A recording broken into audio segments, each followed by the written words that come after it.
السلام عليكم ورحمة الله وبركاته. الفراخ طبعا زي ما انتم شايفين في الشتاء كده عاوزة شوية مشروبات كده تعملوها لهم، خاصة الأيام البرد اللي احنا فيها، تزود معاكي إنتاج البيض وفي نفس الوقت تحافظ على صحة الفراخ بإذن الله، وما يجيلهاش طبعا أدوار البرد والفيروسات الأيام دي. فالمفروض يعني لو مش بتهتم أوي بالفراخ طول السنة، الشهرين دول بالذات حاولوا تهتموا بيهم عشان تحافظوا على القطيع الموجودة عندكم أو عدد الفرخات الموجودة، سواء لاحتياجات البيت أو لو حد بيعمل مشاريع.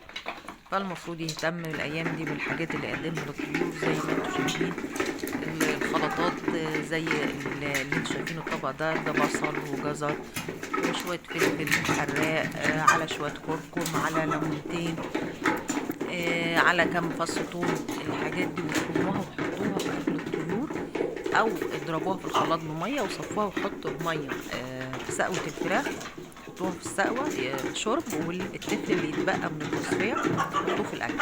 أنا بس هنا ما عملتوش تعصير، عملته قطعته قطع في الكبة بإيديك وبالسكينة، وكان بواقي كمان خضار، يعني أنا مش بصل ده مخصوص قطعته ليهم، لا يعني أنا عملت بصل للبيت وخدنا بواقي اللي اتبقى. البصل طبعا بيبقى فيه قشور تتقطع، كان فيه بواقي جزر برضو تنظيف خضار، زي جزر، عندك شوية كوسة برضو بواقي حطيها، كام فص ثوم، على ليمونتين.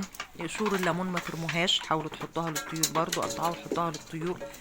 دي من الحاجات اللي بتقوي عندك مناعة الطيور وبتكافح معاها انها تقاوم بقى البرد، تقاوم الفيروسات المنتشرة اليومين دول، وفي نفس الوقت غير انها بتدي صحة للفرخ.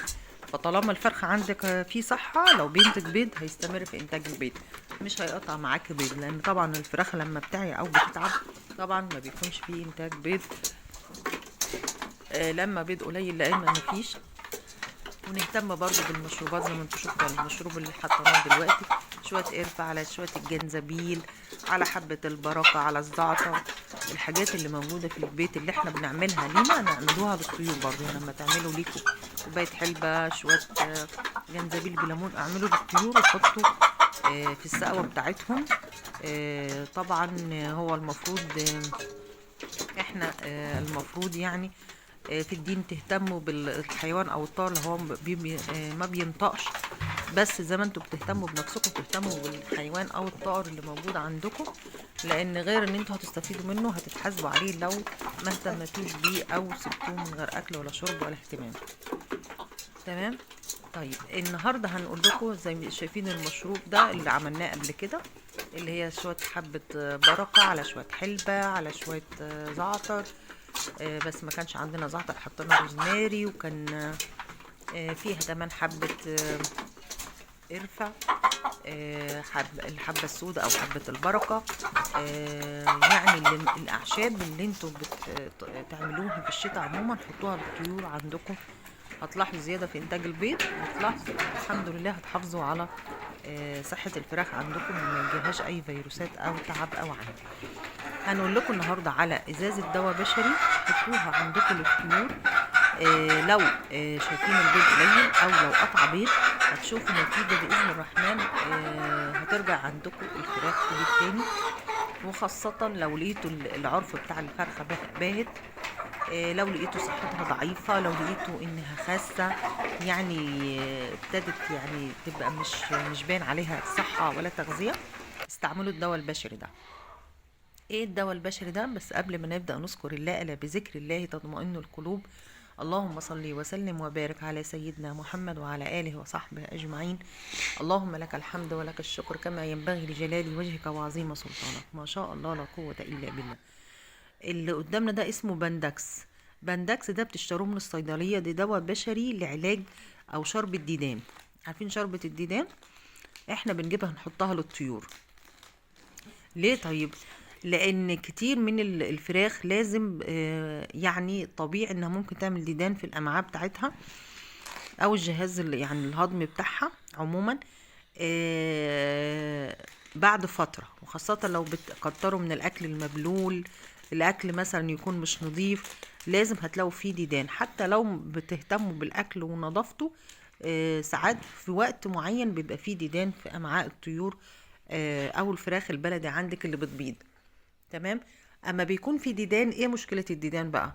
الغذاء كله اللي انت بتقدميه للفراخ معظمه كله بيروح للديدان، فهتلاقي صحة الفرخ بيخس معاكي، العرف بهتان، وفي نفس الوقت بس ده بعد وقت، يعني ممكن يبقى الفرخة لسه كويسة بس فيها ديدان برضو، بس لو استمر وقت طويل الديدان ومفيش علاج هتلاقي صحة الفراخ في النازل، هتلاقي بتخس، هتلاقوا العرف بتاعها باهت، وفي نفس الوقت انتاج البيض قليل جدا، وبيوصل في وقت انه بينقطع خالص بقى، ما بيبقاش فيه بيض، بيبقى فيه انقطاع للبيض، لانتاج البيض تماما. تمام. فالديدان دي مشكلة، ما تقولوش انها عادي، لا لازم يبقى فيها علاج، والمفروض وقاية، يعني المفروض كل 15 يوم او كل شهر تحطوا جرعة الديدان، تحطوها لمدة 3 ايام مثلا، وكل شهر تكرروا الموضوع ده او كل 15 يوم. ليه؟ انت كده بتحافظي على الفراخ ان معدتها تكون ما فيهاش اي ديدان، بالتالي اي حبة اكل بياكلها بيستفيد بها جسمه، وفي نفس الوقت بتروح لانتاج البيض. يعني اي بروتين بقى بتحطيه، خضروات، اي اكل بيروح لصحة الطهر، وبيروح ايه؟ لانتاج البيض. يعني لو ما فيش كله ده بيروح لغذاء للديدان، فخلاص ما فيش انتاج للبيض، ما فيش بروتين، ما فيش اي حاجة ممكن تصنع باذن الله البيضة. تمام. فلازم كل فترة تحط شوربة الديدان. لاحظتي ان الفراخ عندك قطعة، حط لهم شوربة الديدان وشوفي، ممكن يكون فعلا عندهم ديدان وهي اللي واخدة الغذاء كله، فما فيش انتاج بيض. بتحطي سدادة على اللتر المية لمدة 3 ايام او 4 ايام بالكتير، بس هي 3 ايام او 4 ايام. تمام. بتحطيها لمدة 3 ايام زي ما انتوا شايفين، بتحطي على اللتر المية سدادة وتدوبيها كويس عشان هو تقيل شوية، هو في مادة بيضة كده بس تقيلة شوية، حاولوا تدوبوها كويس زي ما انتوا شايفين كده، دوبناها كويس، وسيبوها للطيور تشرب منها لمدة 3 ايام، وكرروا الموضوع ده لا اما كل شهر لا اما كل 15 يوم. تمام. يعني لو مكسلة يبقى كل شهر.